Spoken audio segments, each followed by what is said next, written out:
सातारा तालुक्यातील अपशिंगे ते देशमुखनगर रस्त्याच्या रुंदीकरण व मजबूतीकरण करण्याचे काम सुरू आहे. परंतु मजबूतीकरणासाठी चक्क माती मिश्रित खडीचा वापर केला जात आहे. त्यामुळे मजबूतीकरण कितपत होणार हा प्रश्न आहे. मात्र या कामाकडे सार्वजनिक बांधकाम विभागाच्या अधिकाऱ्यांनी दुर्लक्ष केल्याचे दिसते.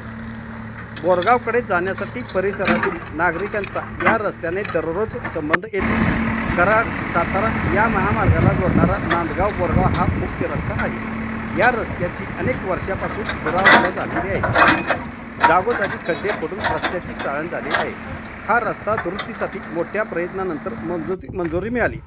या रस्त्याच्या दोन्ही बाजूस रुंदीकरणासाठी कोट्याने निधी मंजूर झाला असून या रस्त्याची निविदा सदरील ठेकेदाराने घेऊन प्रत्यक्ष रुंदीकरणाच्या कामास प्रारंभ केला आहे.